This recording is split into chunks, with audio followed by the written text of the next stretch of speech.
We're good.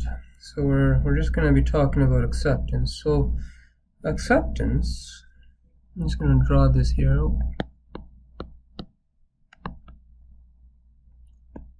So acceptance is oftentimes talked about as the remedy for other people's sort of things that they do, or the universe, the things that it throws our way. You can just accept it, then it's okay. And oftentimes the issue is acceptance gets equated with awareness. But acceptance does not result from simply awareness. There's a bit of a process of coming to acceptance, and typically that involves compassion.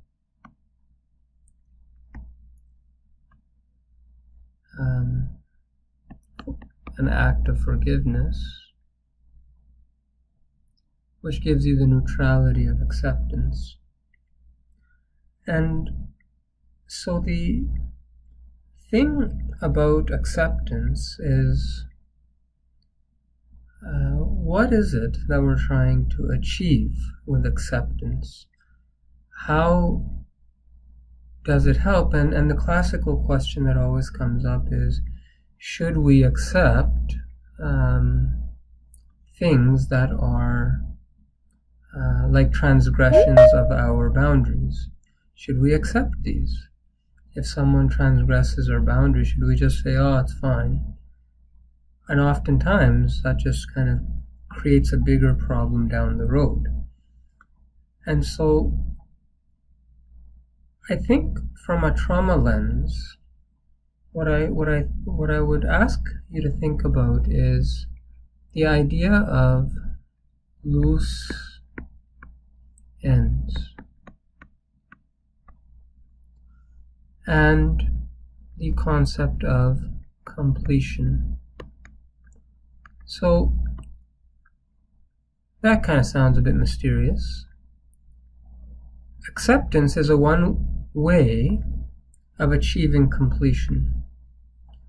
Completion is a very basic human tendency. In psychology, they call it an action tendency. A series of thoughts, going from pre-thought to thought to complex thought to plan, action, which gives you completion. So the neat thing about our neurobiology in our mind is that when there's a completion, the whole thing gets filed away somewhere properly. It doesn't bother you, you don't think about it. When you're hungry and you eat something, the hunger goes away. The process of finding food, about cooking it, about planning it, consuming it, and then actually finishing with that act of consumption and that satisfaction gives you this sense of completion. And so a lot of folks, they think that action is the only thing that matters, i.e. how we act in the world. If I have a fantasy or a nasty thought about someone and I don't act on it and no one ever finds out, then that thought is irrelevant. And that's actually not true.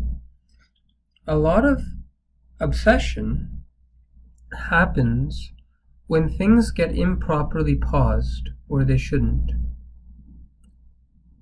Let's say it doesn't.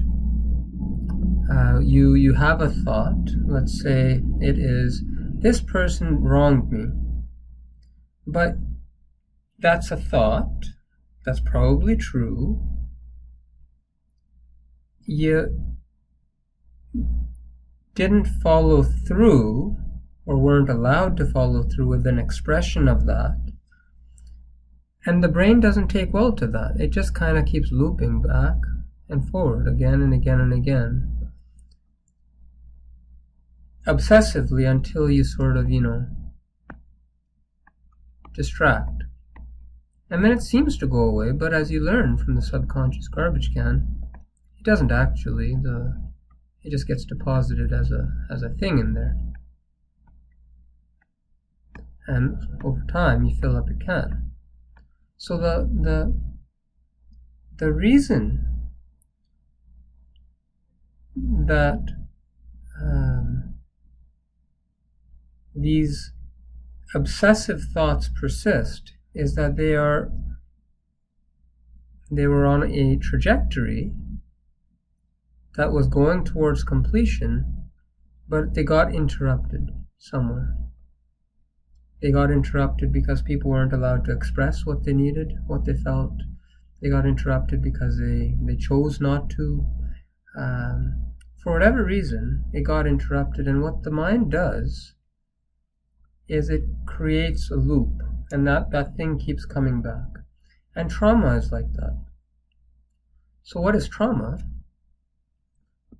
Trauma, most of the time, actually all the time, is when there's sequences of events. There's three things that you need, actually. I'll just briefly mention this. There's three things that you need for something to be traumatic. And you need all three. So two of the three, it's not traumatic. Or it's not going to result in the deposition of chronic emotional material inappropriately in your long-term memory circuits, which is what trauma is. So the three conditions of trauma are, one is a negative event.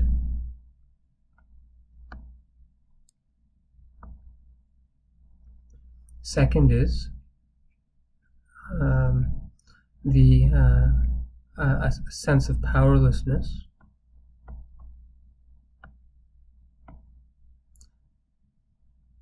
Or lack of control. And then the third is inadequate support.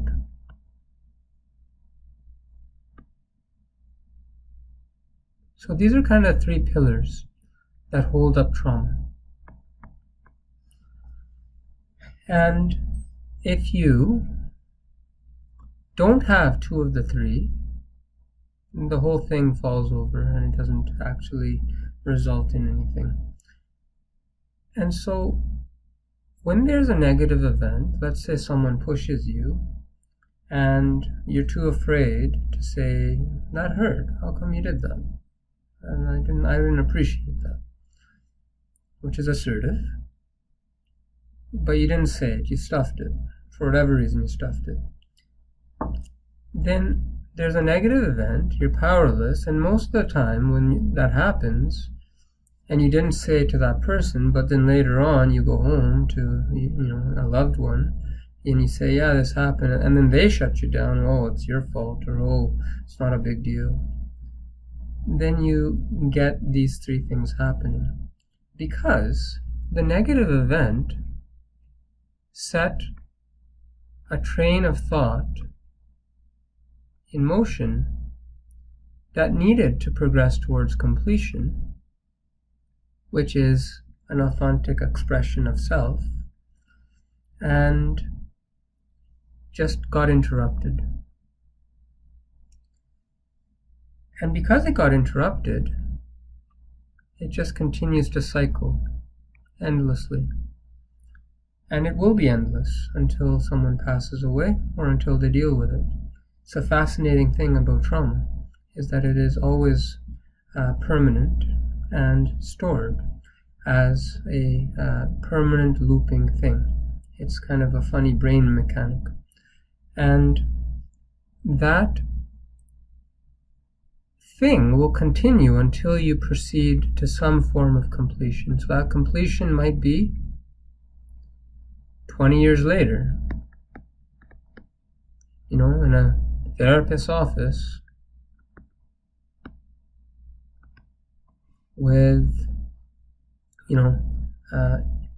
imagining, like, this is called the two-chair technique, where you just imagine the other person who grieved you in the other chair, and you tell them what you think, and you get it off your chest, and that completes the process.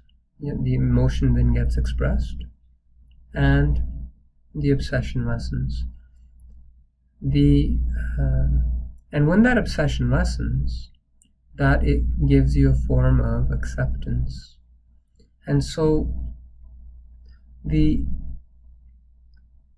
all of trauma work, all of trauma therapy, really all of recovery, all of therapy is really about getting good with the past and being able to move on from the past, so that you can live a vibrant life that is, your greatest potential. But the stuff of the past needs completion, and these obsessive thoughts, if you can complete them, but there's many ways to complete. I was meditating. I remember in residency I delivered a stillborn, 22-week-old infant, and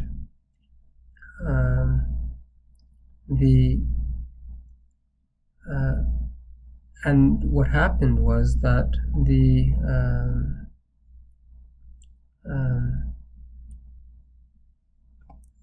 I thought the whole thing was kind of weird. It was the mother was kind of numbed out, and I was just kind of a doctor doing what doctors do, which is deliver, and unfortunately, it's an unfortunate situation, but it wasn't happening to me, and so I didn't think it was a big deal in terms of my emotional health. But later on, years later on, I was in the middle of meditation, and then one day all of a sudden I had a very vivid flashback to the whole thing. Felt an immense amount of shame, presumably because I was powerless to do anything about that horrible situation. And then I just had to feel the feeling, and then I let it go. And as I let it go, I can now think about that situation and not have disturbance. So it was a form of completion. That form of completion just meant acknowledging the feelings and feeling the feelings, which many years ago I didn't have the skills for, but now I do in meditation, and I was able to do it in a meditative place. Completion can be, a lot of 12-step groups. You can get completion from, religion, and etc., etc.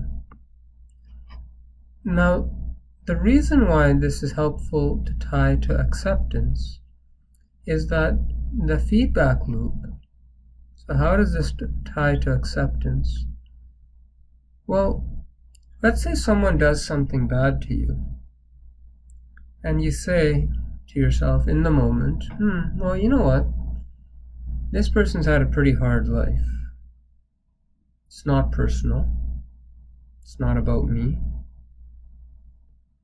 I'm gonna accept this as I did the natural disaster. And a politician called me once, said to me that, you must be getting a lot of calls because of that $1 billion hailstorm that happened last summer. People with disturbed mental health and all that. I don't think we got one call from that. Not one. Because people are, they accepted it as a natural disaster. Natural disaster happens. It's not personal. It takes a pretty confused mental sort of situation to view the weather as against you. It happens, for sure. But in general, most folks will sort of say the weather's the weather. No one sent the weather. It's just, it is what it is. But I told that politician, I told her, I'll tell you what we do get a lot of calls for. It's like my uncle didn't attend my wedding 20 years ago. Lots of calls about stuff like that. My wedding day was, my in-laws said this to me, or as a child this happened. Tons of calls about stuff like that. Because it's viewed as personal. All of these years in this field, I've learned that hurt people hurt people. And so acceptance is about acknowledging that if we're being victimized, it's not personal. It's a universe thing. People are acting out. If we say to ourselves that this is more akin to a natural disaster, which I just gotta, what do you do in a natural disaster? You protect yourself. You weather the storm. You set out your boundaries and try your best. And you know that it's gonna pass someday. And that all you can do is your best. And then hopefully it does pass. That's what you have to do in a natural disaster. And if you're in a boundary situation with someone, that remembering this thing that hurt people is a helpful way to remind yourself that, it is this person's acting this way, and it's not, I'm the recipient of it, but they're doing this not because I'm bad or because they're intrinsically bad, but rather they are and a product of their experiences just like I am. And with that, you can achieve completion. Acceptance is a perspective that allows for completion in the moment. And if you practice that, then all of a sudden, we talk about, having like a lake of onions to peel, and we're constantly peeling trauma onions, things that happen to us. But when we adopt an attitude of acceptance, what we're doing is we have our lake, but when a new onion comes, we're just kind of peeling it super fast so it doesn't end up contributing to the, being another one inside the lake. It keeps our subconscious from getting even more burdened. And I'll tell you, people who do really well in trauma processing are ones that cultivate the ability to forgive, the ability to accept without needing necessarily an apology from the other person, because the other person might be dead, might be in jail, might be just really mentally deranged and not even acknowledging there was a problem. There's a lot of that. But an attitude of acceptance is highly predictive of successful and relatively shorter journeys through mental illness and addiction. And so that's the reason for it, is because acceptance allows us to achieve completion of sort of past things, and completion allows us to sort of move on. And that's one of the things we talk more about later on, is this cycle. I won't spoil that for later. Actually, I think it's another YouTube video that I got up on here. So I'm just going to pause this thing.